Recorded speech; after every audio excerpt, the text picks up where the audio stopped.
L'État, c'est moi. Este é o Visão Libertária, sua fonte de informações descentralizadas e distribuídas. A França é um dos países mais famosos do mundo. Entre comer um croissant às margens do rio Sena ou subir a Torre Eiffel, praticamente todos já ouviram falar de Paris, seja por bem ou por mal. Mas será que essa fama garante um bom desenvolvimento econômico? Para entender como funciona a economia francesa, temos de entender como ela chegou onde se encontra atualmente. O que conhecemos hoje como França possui registros arqueológicos muito antigos, datando da antiga era glacial, mas foi por volta do quinto século a.C. que a civilização começou a florescer na área, através da mescla de gregos e principalmente celtas, que formaram na Gália. Se tiver mais idade, deve se lembrar desse termo dos quadrinhos franceses de Astérix e Obélix. Os gauleses começaram a ter muitos conflitos com os romanos a partir do quarto século a.C., perdendo muitos territórios por volta do ano 125 a.C. e sendo completamente dominados por Júlio César em 52 a.C. A partir daí, a França se tornou parte do Império Romano. Já tem vídeo aqui no canal falando da economia de Roma, mas com a queda do Império Romano, o sistema feudal se estabeleceu, até que Clovis I, um conquistador germânico, unificou a região, dando o nome de Frância, que significa Terra dos Francos. Ainda durante a Idade Média, o poder centralizado nas mãos do rei se consolidou, porém, nem mesmo o rei poderia impedir as inovações do livre mercado. Com o comércio sendo restabelecido com a perda do poder dos senhores feudais, a circulação de mercadorias estava começando a trazer prosperidade ao miserável povo francês. E junto com as mercadorias vinham as ideias.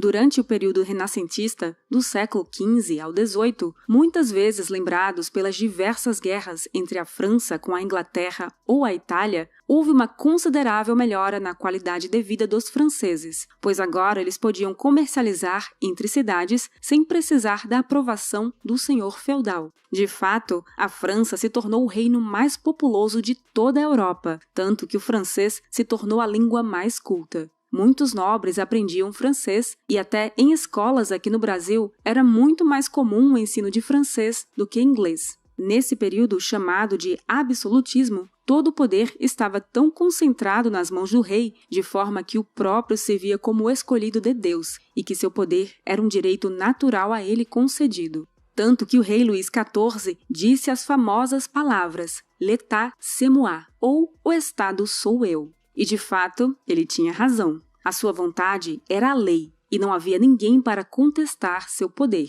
Infelizmente, o mesmo ainda acontece atualmente em diversos estados ditatoriais ao redor do mundo, apesar da maioria deles não explicitar tão descaradamente seu status de soberano sobre o povo, preferindo mentir dizendo que representam a vontade popular ou qualquer outra baboseira similar. Mas é claro que trocar vários pequenos ditadores por um grande ditador supremo nunca foi solução para nada. Então logo, a França se viu em crise econômica, causada principalmente pelo gasto militar para financiar as guerras com a Inglaterra. Só que a nobreza francesa nunca passou nem um dia sequer de fome, contando com banquetes quase todos os dias e festanças o tempo inteiro. E como bancar todo esse gasto estatal? Naquela época, não era possível imprimir dinheiro sem ter ouro nos cofres, além do número de entidades que tinham dinheiro suficiente para emprestar para estados ser muito restrito. A única saída possível era taxar a população. A quantidade de impostos pagos era absurda. Além dos camponeses terem de entregar grande parte de sua produção, ainda havia o sistema de impostos pagos em forma de trabalhos forçados. Some-se a isso uma queda na produção de trigo por questões climáticas e logo a comida se tornou muito mais cara e os camponeses que antes viviam na miséria agora morriam de fome.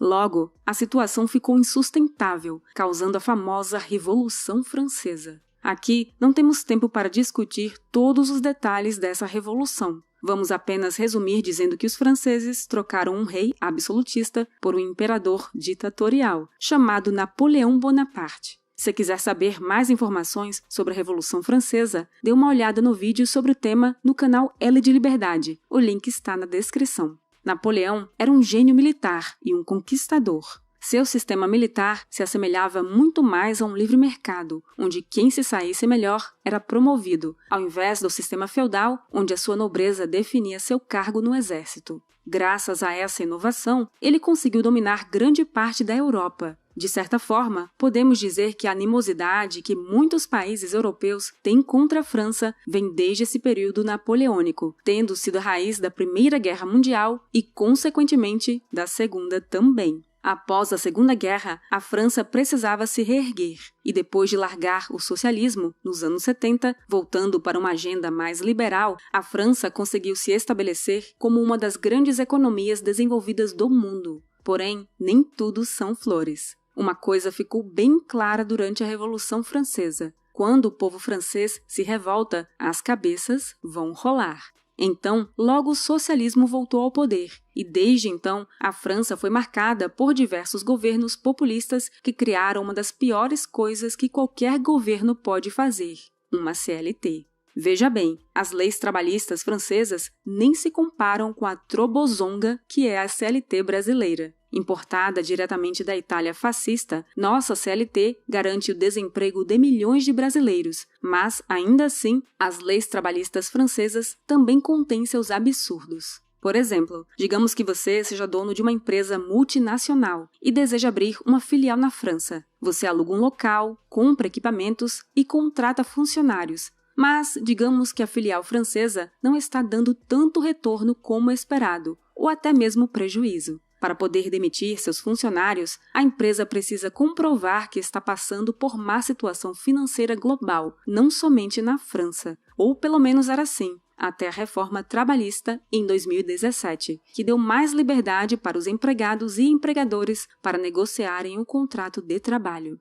Graças a isso, a taxa de desemprego na França caiu de aproximadamente 10% para 8%. Pode parecer baixa em comparação à taxa de desemprego brasileira, mas ainda é o dobro de países menos burocráticos, como a Alemanha.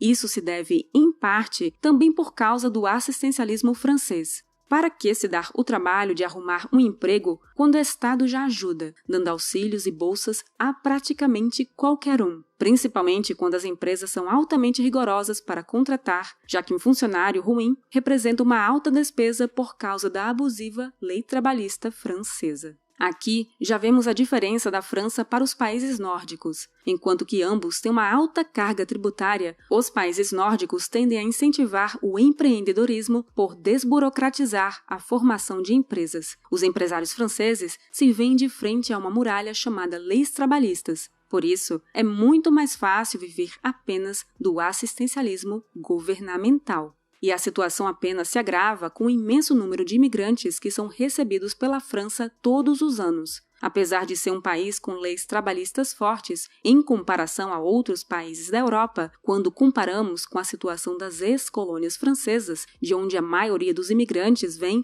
a França ainda é muito mais liberal. Muitos desses países, principalmente na África, não permitem nem que as pessoas plantem para comer sem a permissão do Partido Comunista que está no poder há décadas. E é claro que muitos desses recém-chegados acabam requerendo parte do assistencialismo francês. O problema é que, para pagar todo esse alto gasto estatal, é necessária uma grande extorsão da população por parte do Estado através de impostos. Por causa disso, o presidente, que em 2012 era do Partido Socialista Francês, instituiu um novo imposto, o Imposto sobre Grandes Fortunas. Claro que esse imposto foi um grande fracasso, mas pelo menos nos proporcionou grandes risadas ao vermos milionários e bilionários fugindo da França em direção à ex-União Soviética em busca de mais liberalismo econômico. Infelizmente, o povo francês parece não ter aprendido a lição, pois em seguida elegeram um antigo ministro da Economia do presidente socialista. Talvez você tenha ouvido falar dele, um tal de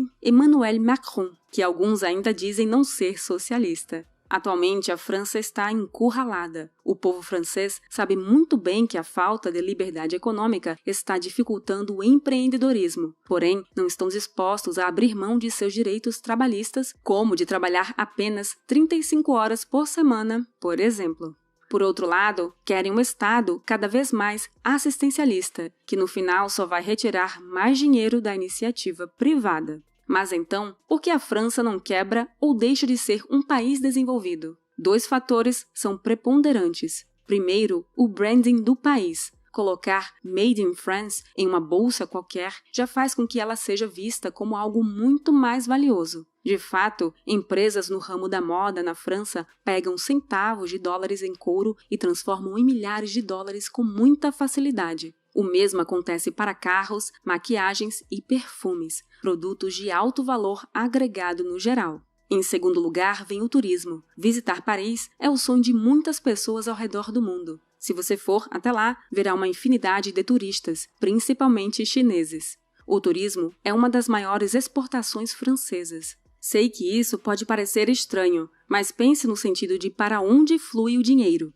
Todos os anos, milhões de pessoas compram da França a experiência de visitar o país, fazendo com que mais dinheiro entre na economia francesa. Porém, isso é uma faca de 2 gumes. Em períodos onde a economia do mundo todo, de uma forma geral, vai bem, mais pessoas podem visitar a França e mais pessoas podem pagar os altos preços dos produtos franceses. Porém, quando a economia global vai mal, a primeira coisa que as pessoas cortam são as viagens de turismo e aquelas bolsas de milhares de dólares. E em momentos como o da crise de 2020, em que governos utilizaram todos os meios possíveis para aumentar seus poderes sobre a população, o turismo foi praticamente extinto do país.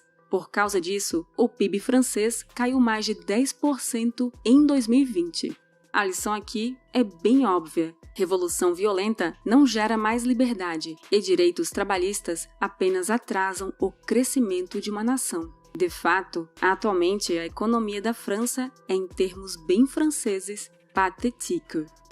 Obrigada por sua audiência. Este artigo foi sugerido e escrito por Liberoad, revisado por Paulo Almeida e narrado por Baby Yoda. Se você quiser contribuir para a causa da liberdade, clique no like e compartilhe o vídeo em sua rede social. Considere também se inscrever em nosso canal e também no L de Liberdade e clicar no ícone de campainha. Até a próxima!